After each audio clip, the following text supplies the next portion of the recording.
Last week, I put up a post on my community tab here on YouTube and asked you guys what it is that you would like to see from a video about characters and painting characters in Warhammer. And a whopping 70% of you voted for a beginner's guide and tutorial on how to paint Warhammer characters. So that's what I'm going to do today. In this video, I'm going to give you a step-by-step guide on how to paint Warhammer characters for beginners. I'm going to simplify the process as much as I can without sacrificing a great finished result. Just because a paint job is simple doesn't mean to say it needs to be bad. And I'm also going to throw in some tips and tricks along the way to make your paint job look as good as pretty much everyone else on your level at the moment. So without further ado, let's get straight into it. Okay, so to begin, I started with the face. You don't have to start with the head or face, but sometimes picking the areas that will grab the most attention and painting them first is the way to go. The head of any mini is usually where everyone's eyes go first, especially if your character has dull colours in most areas except for the face. I'm using Warboss green for the base colour and then Moot green for the highlight colour. I painted 90% of Ghaz's face using the base colour. Not quite 100% of his face, and that's due to the fact that some of his head is going to be in complete shadow or not visible to anyone. Then, using the Moot green, covering 30% of that area. Painting pretty much all of the areas most likely to be in direct light from whichever the direction your light source is coming from. Most people will paint the sun being their chosen light source for highlighting. So all the raised areas such as the nose, brows, cheekbones, chin and top of the head will be painted in your highlight colours. The first big beginner's tip I'll be giving you is to simplify your colour palette. You don't need 300 different colours to make a paint job look good. Choose a base colour and a highlight tone, or simply add a small dab of a light skin tone to brighten your colour by a small amount. This is perfect for adding a highlight and overall depth to your model and still keeping it fairly simple, but looking incredible.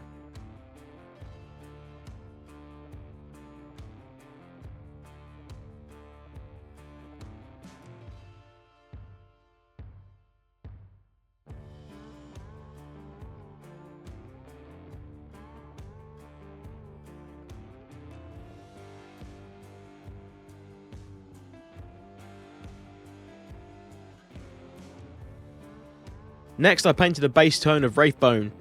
Damn, am I becoming a rapper? Holy shit, that was bars. Base tone of Wraithbone. Anyway, on a serious note though, basing with Wraithbone to then at a later stage cover them with a passover of Agrax Earthshade and then a highlight of Wraithbone again will give the teeth a great aged look that belongs to our green giant. I then painted the gums with a 50-50 mix of Mephiston Red and Kislev Flesh to create a nice warm pink tone perfect for Ork gums. Next, I go in with Mephiston Red and pick out his eye and his mechanical eye. Following this up with a small dot of Kislev Flesh on the top right of the mechanical eye to create what looks like a glint of light from the light source on the glass. I also wasn't happy with the amount of red that I managed to get on his cheek when painting the eye, so I went back over that area with the Moot green from earlier to clean up the little whoopsie and went about my day. Also, can I just say this, that painting eyes is a true talent, and those painting eyes professionally on your 100+ Cadians, I salute you, sir.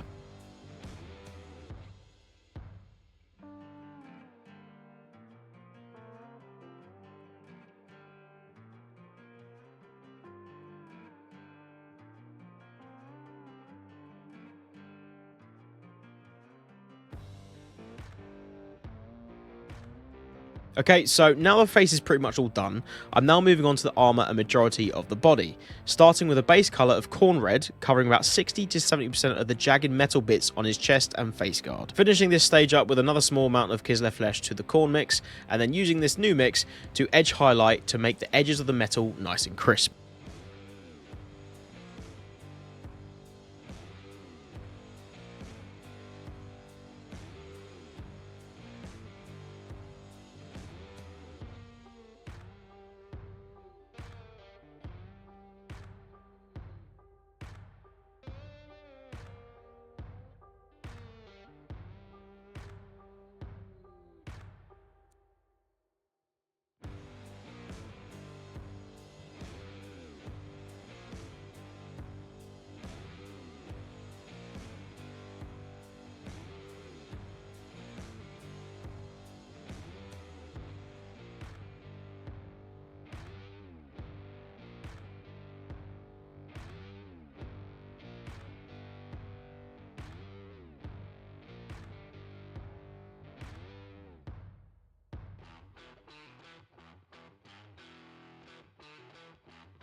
Okay, so now for the armor. Using a very fine tip brush, I painted very dark grey, extremely fine multi-directional short lines all over his black armor plates to create a very war-torn, damaged look. This paired with the next two steps makes the armor look war-torn and highly detailed with no use of NMM. You don't need to use non-metallic metals to make paint jobs look great these days. The method I'm using on this model can be used on a plethora of different armies that have a lot of armor or even vehicles. One thing I will say is that this whole painting method is absolutely a trust the process kind of thing. It may look like you're ruining your paint job, but just believe in yourself and the process, and I promise it will look great in the end. Once I was happy with all the panels being covered in the first dark grey colour, I went in with a slightly lighter tone of grey and went back over all the armour and did the same thing. And please let me reiterate what I say in all my painting tutorials and guides. Please thin your paints properly. This step of the process is only possible with very thinned down acrylics. The last thing you want to be doing is adding thick, heavy lines to armour because it will look wrong. Rather than aged, war-torn metal that's seen thousands of years of battle, you'll end up with furry armor. And no one wants that. Or maybe you do, in which case don't even wet your brush, you heathen. Now, the final step for the armor, edge highlighting. Again, using a grey, not that much brighter than the last. I personally really like Administratum Grey for grey edge highlights. I went over some, not all the edges, to create a shiny, sharp, scratched edge metal effect on the armor plates, and also applying it to some of the harsh lines in the center of some of the plates. Remember, this is the grimdark future, not a Borderlands ripoff. We're not covering every edge with an edge highlight. Too much can look overkill.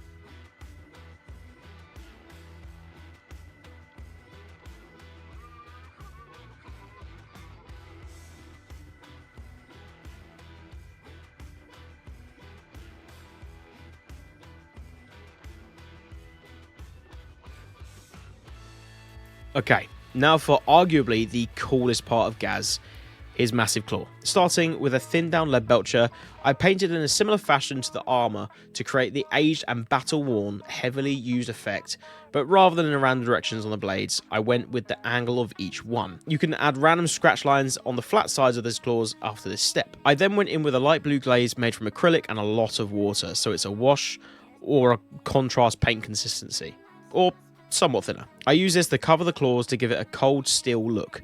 This will look incredible once it dries. After the glaze has dried, which takes no time at all, I went in with an even lighter silver and edge highlighted the claws to emphasize the sharpness of the blades, also adding more scratch lines in the same process as the lead belcher beforehand.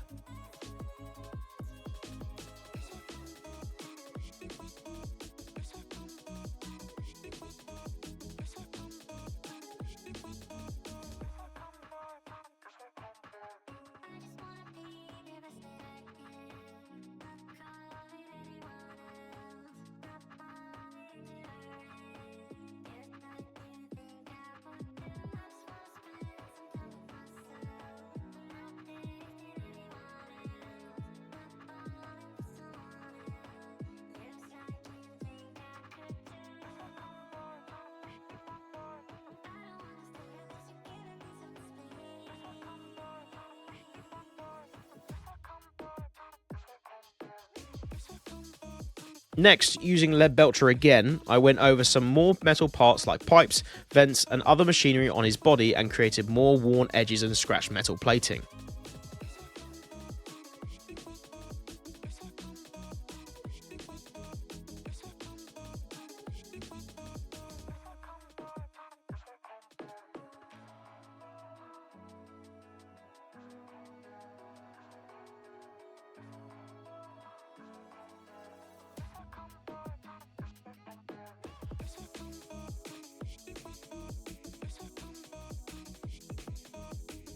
The last step was followed up with a very light dry brushing of lead belcher over his gun and some of the other untouched metal parts that needed some attention.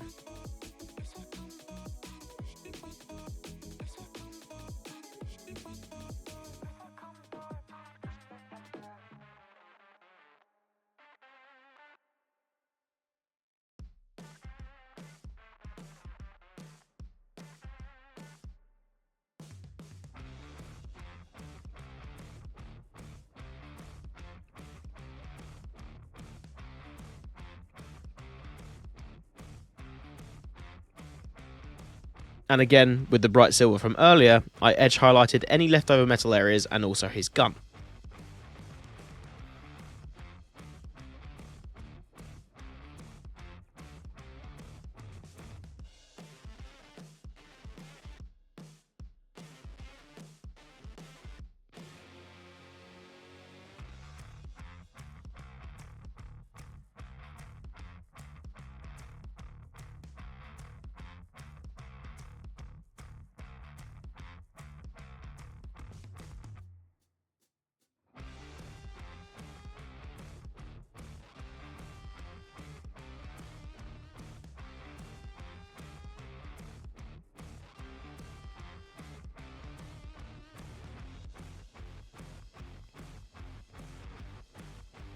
Now for the animal skull on his shoulders. Using Kislev flesh as a base tone for the skull, I covered pretty much the entire skull and left any sunken areas like the eye sockets to be unpainted, as these would be in complete shadow. Once the base tones on the teeth and skull were completely dry, I covered them in Agrax Earthshade to create a dirty, grimy look. You'll see the effect that this will have when it's done.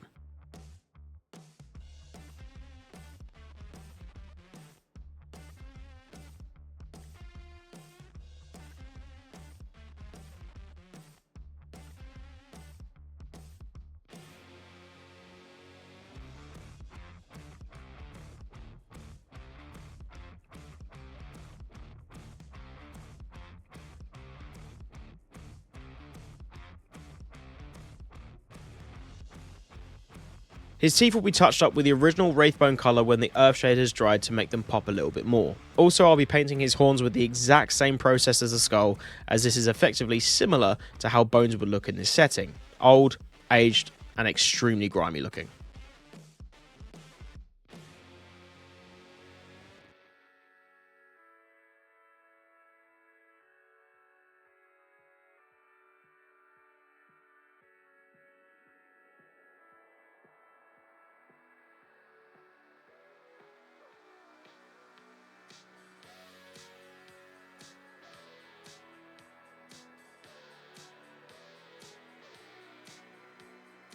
Once the Agrax Earthshade is dry on the skull and horns, I go in and paint any raised areas in a similar fashion like Ghaz's face that we did earlier.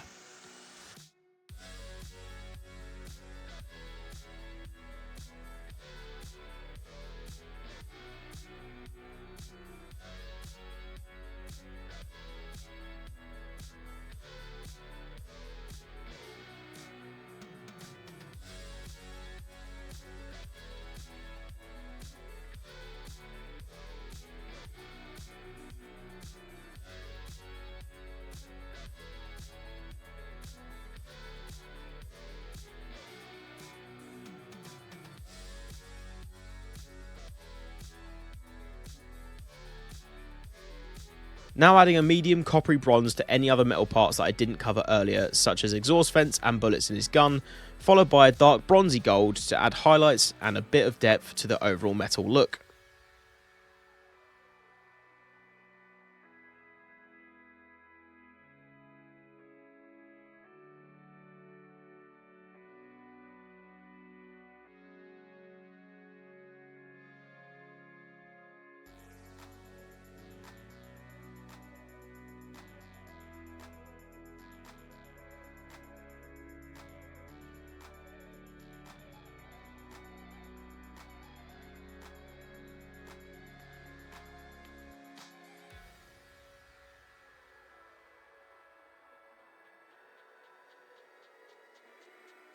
Okay, now for a fun step. Adding glow effects to the gun to make it look like it's actually being fired. For this step, you'll need a bright yellow, a very warm orange, and the greys we used earlier for the smoke coming from the barrels. I start by adding swirly yellow patterns to the tips of the barrels, only covering roughly 40%. Then, using a watered down orange, I go over the yellow and untouched parts, giving it a glowing hot effect, and also the light that is emitted from the gunfire is where this orange will come in handy. Slowly picking out the parts that I feel would be lit up by the muzzle flash, I paint some thinned down orange over these areas, giving it that warm flash of light as the gun is being actively fired. After the orange and yellow, I start by painting about 50% of the smoke in the mid-tone grey we used earlier as the shadowy part of the smoke, followed by the lighter grey on the rest of the 50% of the smoke cloud, which creates the depth we need.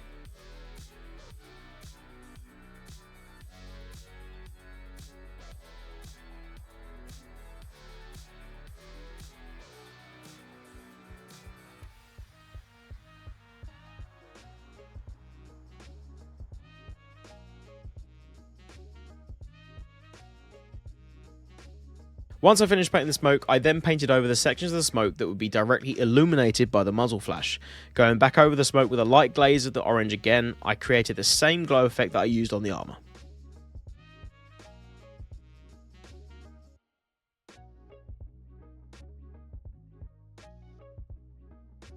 Now, finally onto picking out the small details. This should also be your last step in your painting process too. I started with some Kislev flesh on the remaining skulls and teeth, using the same Agrax Earthshade wash and Kislev flesh highlight technique that I used earlier. This was followed up by painting some brown straps with 2 shades of brown for the base and highlight, again following the 2 shades rule for this entire beginner's tutorial. And now for the final detail before moving on to the base, the cloth around the waist. Again, using the same 2 shade process as before, starting with corn red as the base layer, covering the areas not in complete shadow, painting roughly 40% of the cloth, and then using a mix of 30 to 70 Kislev flesh to corn red, I painted the highlight tone on only 10 to 15% of the area, creating more definition to the folds in the fabric.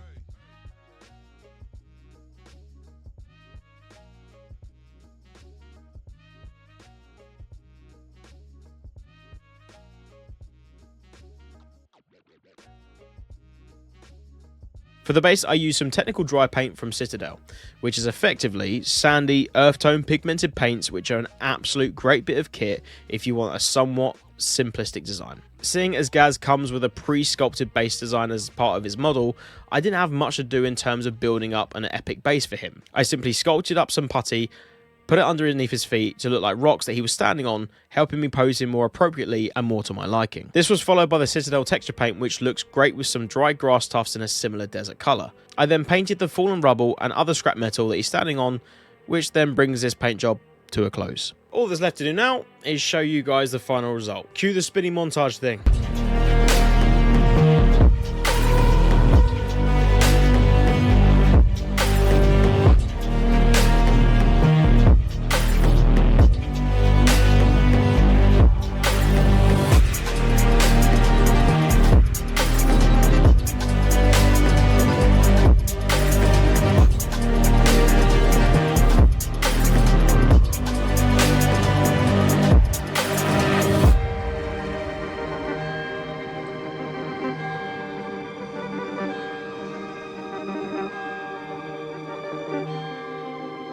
And there we have it, one fully painted character model. And this only took me around about 5 hours too. Any step and tip that I mentioned in this tutorial, you can use on any character in your arsenal, whether it's a Space Marine character, whether it's a Tyranid character, whether it's in your Death Guard army.